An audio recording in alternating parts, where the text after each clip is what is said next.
In this series, we have been looking at boundaries. We have been looking at what they are, we've been looking at what they're not, and how we have good boundaries in our relationship with God, our relationship with ourselves. And this week, we are unpacking good boundaries and what those look like with others. And this is where we can tend to feel the most tension. This is where we can tend to be able to address the pain points quite a bit quicker than in the other areas. We can identify the pain points like if we leave our parents' house and we feel angry or depressed. It can come when we have an interaction with our in-laws and the narrative in our head keeps on playing and it's reinforced that we'll never be good enough for daddy's little girl or for mama's little boy. When we continue to fund the repeated failures of our adult children, never giving them an opportunity to learn how to adult on their own. Or maybe when we are in an incredible relationship and we genuinely love the other person, but he or she desires greater intimacy, but not a greater commitment. Or maybe when there's passive aggressiveness happening at work or in the office, and we get caught in the middle of listening to someone talk bad about one of our friends and doing what we need to do to be a good friend. Or maybe when we are constantly there for others in need, but we don't know how to ask for help when it is us that is the one who is in need. There are so many tensions when it comes to boundaries and others, so we have to be clear on what is and what is not our responsibility. And each week as we have gone through this series, we have thought about our boundaries the way that Christian psychologists and authors Dr. Henry Cloud and Dr. John Townsend describe them in their book, Boundaries. They describe our boundaries as a fence with a gate. Everything that is inside of our fence is our responsibility and within our control. Everything that is outside of our fence we do not own. It is not our responsibility and we cannot control it. And our gate allows someone or something in or to keep something or someone out. And last week, when we discussed good self-boundaries, we unpacked that our feelings, our beliefs, our attitudes, values, thoughts, desires, and our behaviors are all within our fence when it comes to our boundaries. And it is our responsibility to make sure that everything inside of our fence is aligned. If not, we will have internal chaos and turmoil. And we have to have healthy boundaries with ourselves before we can have healthy boundaries with others. Because we have to be able to honor ourselves and know where the line on our fence is drawn for us to communicate consequences and to be able to enforce them if our boundaries are crossed. And those are a couple of key components to what good boundaries contain, no matter what relationship we are applying them to. Good boundaries are our responsibility. Good boundaries are always clearly defined. They have communicated consequences if they're crossed.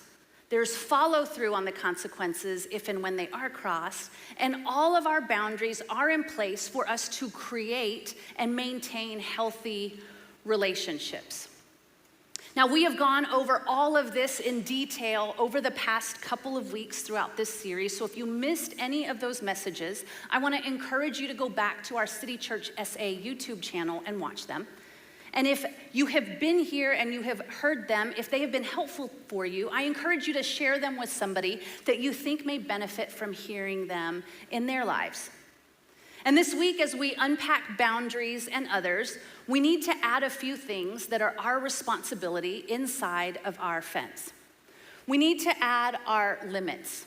And these are limits that we put on our time, our energy, our effort. They're limits on understanding what we will do and what we won't do. We also are going to add love. Love is fully within inside of our fence and the various forms in which our love is expressed, but specifically our physical affection and our intimacy.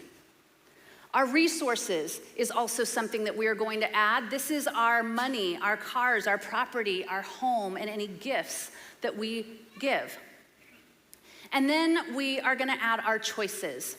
And just similarly like our behaviors, our choices are fully within our fence. They are fully our responsibility. And we are also responsible, not just for our choices, but for the good or the bad consequences or outcomes that comes with them. Now, when it comes to setting boundaries and talking about boundaries with others, I feel like there's an elephant in the room, and I want to address the elephant head on. I think that maybe some of us will tend to get a pit in our stomach when we think about the one relationship where we need better boundaries. But we are afraid of having that conversation, or we're afraid of how the other person is going to react. Maybe you have tried before, but the other person just won't listen. Or maybe you are afraid that if you set good boundaries, that the relationship will end.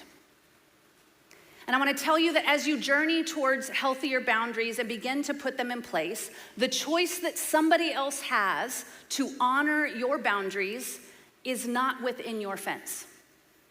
That is outside of your fence. That is within their control and their responsibility. However, if somebody chooses to not honor your boundaries, the choice for you to stay in that relationship is yours. And not everyone is capable of being in a relationship with you. We have to understand that enforcing the consequences to our boundaries is not punishment. It is love. And sometimes the distance for us to love ourselves and for us to love another person is far apart. Amen? Now, this is a tension and is something that Jesus understands well because he faced it personally throughout his ministry. And he addressed this elephant in the room and he taught his disciples how to respond to it and how to handle it. Jesus was getting ready to send out his 12 disciples with his authority 2 by 2 to go and do ministry and spread his ministry throughout different towns all throughout the region. But he set some expectations up front with them. He was like, not everybody is gonna be about it, and not everybody's gonna wanna listen to you. And when this happens, this is what he told them. If anyone will not welcome you or listen to your words, shake the dust off your feet when you leave that home or that town. Shake the dust off your feet.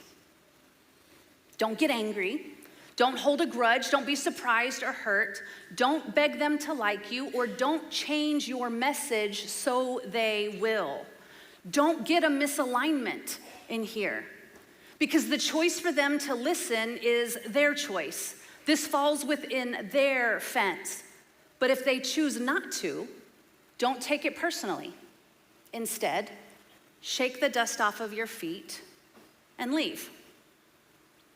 Now, this is an excellent way to approach our boundaries with others, but I know that it is so much easier said than done, especially when it comes to relationships with people that we care about and that we love, or coworkers that are going to be sitting across the desk from us tomorrow, or family members who will be sitting across the table at the next family gathering, right?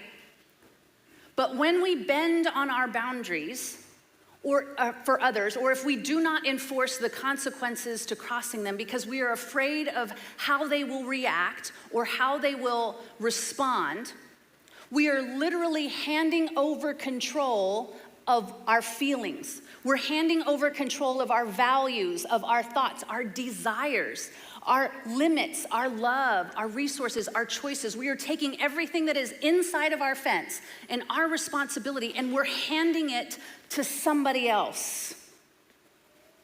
And if your relationship is as important to them as it is to you, they will honor your boundaries. So give them a chance. But if someone repeatedly shows you that they are unwilling to respect your boundaries, then it is you that has a choice to make. Good boundaries are designed to keep the good in and the bad out. And now, oftentimes when it comes to boundaries, we can feel a tension, but we can't fully identify where it is coming from, and we need others' help to figure it out. And there's a great example of this in scriptures with Moses. Now, Moses was an incredible leader. He was a man of God, but he still needed the help of others. After freeing thousands upon thousands of Israelites from slavery, they were traveling, and his father-in-law came to visit him. And after he was talking to his father-in-law, and he was telling his father-in-law about all the great things that God has done and the hardships that he had brought them through, they celebrated, and then afterwards, the next day, Moses took his seat to serve as judge for the people, and they stood around him from morning until evening. When his father-in-law saw all that Moses was doing for the people, he says, "What is this that you are doing for the people? Why do you alone sit as judge while all these people stand around you from morning until evening?" So it's like bring your father-in-law to work day, and Moses' father-in-law was like, "Hey, what's going on?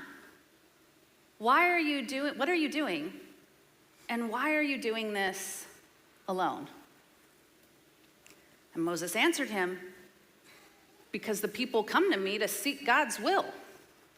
Like, duh, Dad, I kind of have an important job. I'm a bit of a big deal. Like, there are thousands and thousands of people who are counting on me. I'm a leader. I have a responsibility to these people and to God. And like, I know it's a lot, but I have to keep going. There's no way that I can stop.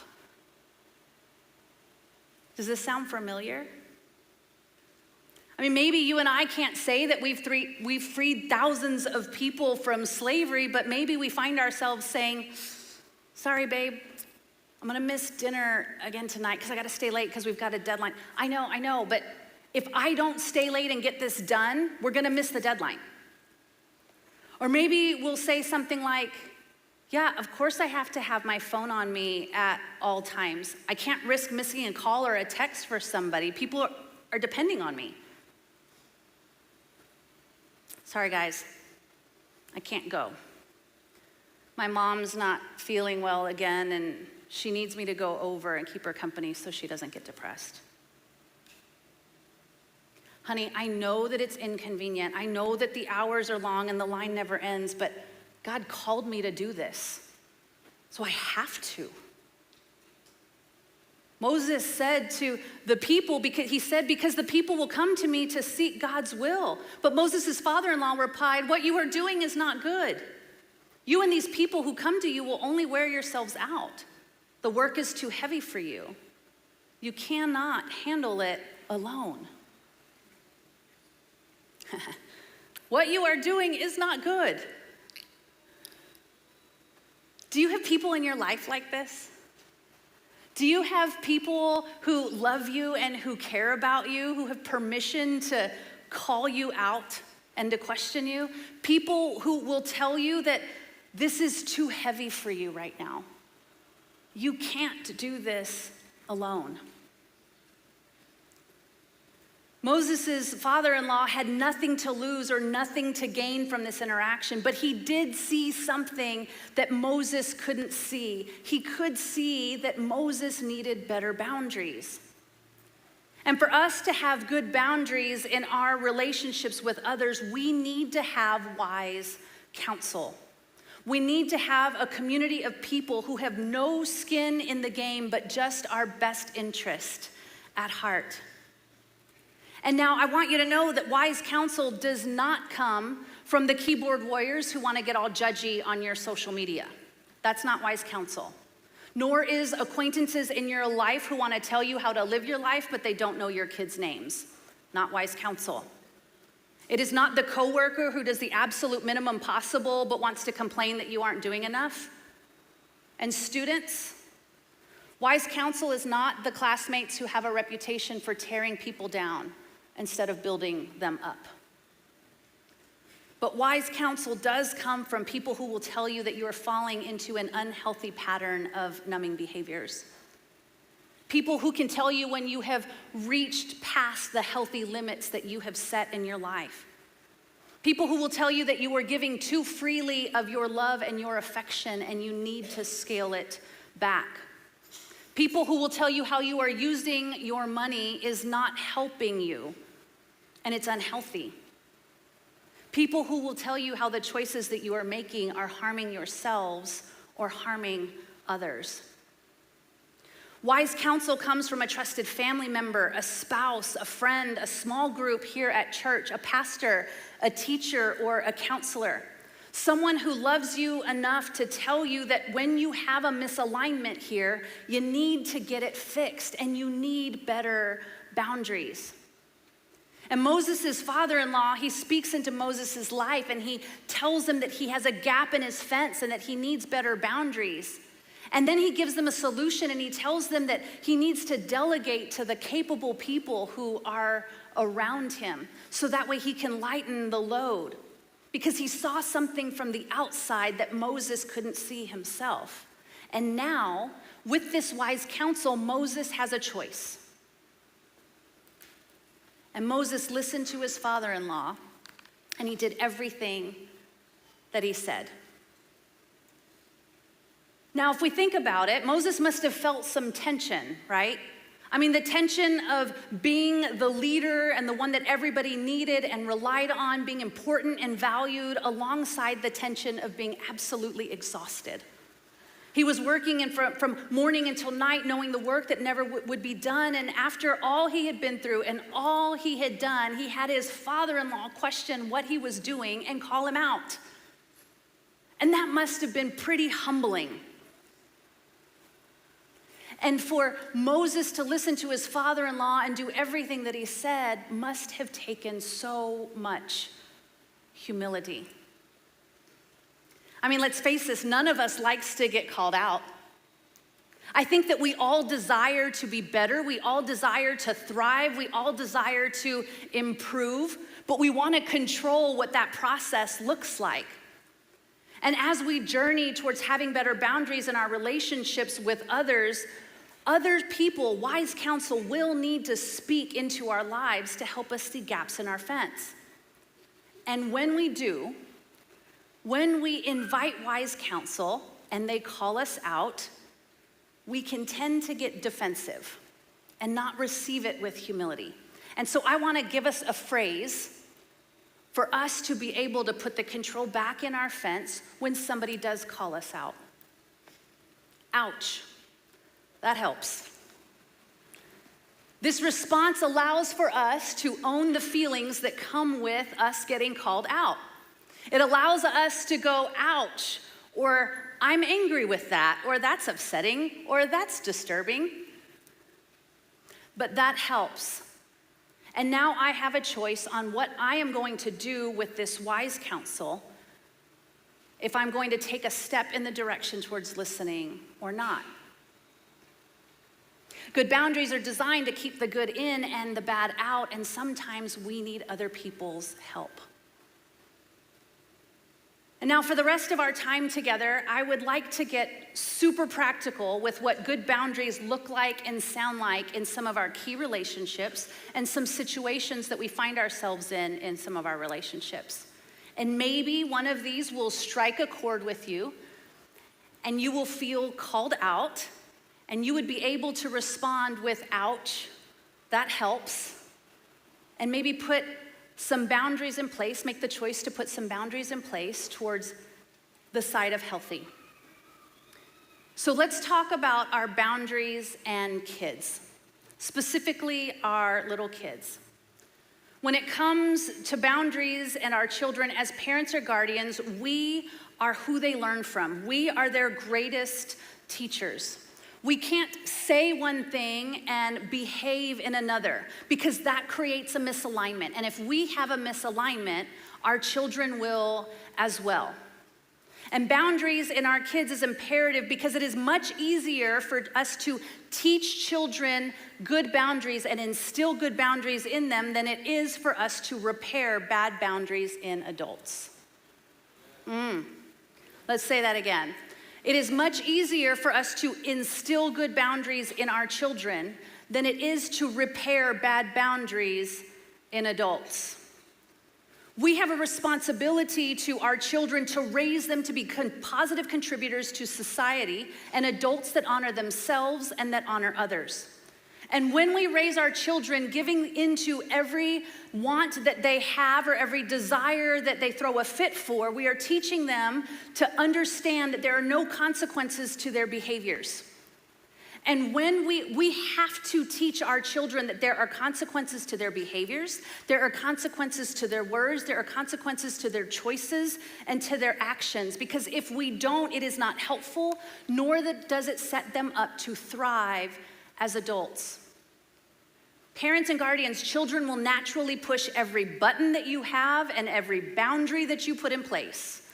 Because this is how they learn to interact with the world. This is how they learn how to operate within the world. But we have to be clear and we have to be consistent in order to teach our children good boundaries. Now, another huge responsibility that we have to our children when it comes to boundaries is to teach them how to protect their physical boundaries, specifically their love. And one very practical way for us to do this is to let them set the limit on their physical affection so they understand that their bodies are in their own fence. And we do this with the best of intentions, and sometimes we cross this boundary and we send our kids mixed messages in the sense that especially in the Hispanic culture, we do a lot of the, come and give me a kiss, come give me a hug and a kiss. Or go give your auntie or your abuela or your tia a hug and a kiss, right? And as the auntie, I'm like, if my niece or my nephew says no, I'm like, well, you don't love me? Get over here, come give me a hug, you get right here, give me a hug and a kiss.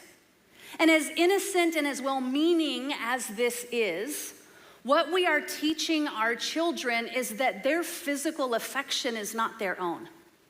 And in order for them to respond to a guilt message after they have said no, the guilt message of if you don't love me, how come you won't do this unless you love me, is that they are required to respond with compliance on their affection. And this we have to be very careful with. Children need to know that their no matters, especially when it comes to their own bodies. So if your child says no to giving a hug and a kiss, I want you to honor their decision no matter what age or what relationship. And teach them that when somebody else says no to a hug or a kiss or a touch, to honor somebody else's no as well.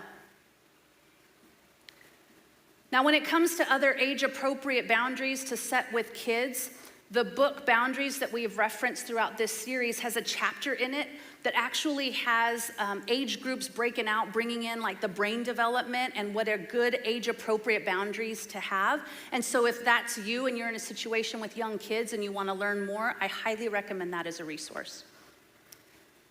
Now let's look at boundaries in some of our adult relationships. And as we do, let's remember what all good boundaries contain. There are responsibility, they're clearly defined, they have communicated consequences, they have followed through on the consequences, and every boundary is in place to create and maintain healthy relationships. So let's talk about when we are in a conflict situation with another adult, and voices get raised and anger is involved. Let's look at how we can put a boundary in place in conflict.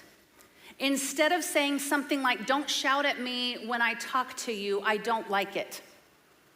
It's a very true statement, but that's not a boundary. Instead, say something like, I get very uncomfortable when you raise your voice. If you shout at me when we talk, I am leaving the room. What this does is it allows us to take responsibility for the feeling of discomfort. It creates a boundary that says if you raise your voice, I'm leaving the room, and it is very clear.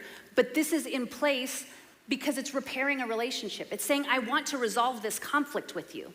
We're just gonna do it talking like this, not raising our voices. You see that? So what happens when you're at work and your plate runneth over, like all of our plates are runneth overing right now, and your boss comes and is just like, I got another project and I'm gonna need you to help out with this one. And we wanna just say, I have way too much on my plate right now and I am super busy. True statement. However, comma, not a boundary. So what does a good boundary look like? Try saying something like, I won't be able to take on that project right now and complete it in the time frame that is being requested. We could extend the deadline or see if someone else can help work on this. The consequence to me taking on this project is it won't be done in time. However, I am a team player and I care about what we need to get done, so let me make a few suggestions on how we could do it. Good boundary. What about when we are having a conversation or a heated discussion with somebody who has very different opinions than us? It is no surprise to anybody that divisiveness is running rampant right now, and it's really hard to have a conversation when you are on opposite ends of the spectrum, whether it's politically, religiously, raising kids, like you just name anything, the color of the sky, it doesn't matter. There's divisiveness. We'll find a way to divide each other. So how do we have a good conversation with boundaries? Instead of saying, how could you possibly think that that's a good idea? Like the sky's not purple. The world's not flat, but that's a different sermon. Let's say something like, I understand that we see things differently, and I respect your opinion, but I won't continue discussing it with you if you try to force your views on me. You picking up how this is going? Okay, let's hit a really hot one. This is one that I've gotten a lot of questions about, that we see a lot here in our pastoral sessions. Let's talk about setting a boundary with our parents or our in-laws. Put your seatbelt on. So, instead of saying something like, you need to stop parenting our kids the way you want to. They're our kids, and how we discipline them is our choice. True statement. They're your children. How you discipline them is your choice. It's not your parents' choice or your in-laws' choice. But this is not a boundary. This is expressing a feeling and a frustration. Instead, try say something like, we know we won't agree on everything, but we're asking you to respect our parenting decisions and follow them when our kids are with you. If you cannot, then we will need to find a new babysitter. Okay? It's a hot one. And while this may not, I'm starting to sweat. I was sweating, getting ready to say it. And while this may not be the exact situation that you are in, you can see how boundary setting clearly in relationships that you care about is so very important. Now let's talk about a boundary in all relationships. This one is universal no matter who it is with. And this is one that can be used no matter what situation you're going through. No. No, period. Yeah. No is a complete sentence. You don't owe anyone an explanation when you are setting boundaries. Now, you may want to give one because we are in relationship with other people, right? And so giving one is okay, but if you are having a conversation and you are setting a boundary with somebody, especially if they don't have healthy boundaries themselves, your no is not up for negotiation. Because when we give no with an explanation, it invites negotiation. And you don't have to negotiate your no, amen? Okay. Boundaries are designed to keep the good in and the bad out. They're there for you to have a healthy relationship with God, a healthy relationship with yourself, and to have healthy relationships with others. Good boundaries are designed for you to thrive in life. And having healthy boundaries is hard work, and the work is never done because our relationships and our boundaries are fluid. They are changing. They will change over time. They will change over stages of life. And in order to balance honoring yourself and honoring others, loving yourself and loving your others, and maintaining good relationships, you have to give yourself grace. Because you're not going to get it perfect every time. Neither will anybody else. But if the relationship is worth it, it is worth working on. Good boundaries and healthy relationships is what God wants for you. It is what I want for you. It is what your future healthier self wants for you. Because you are worth it.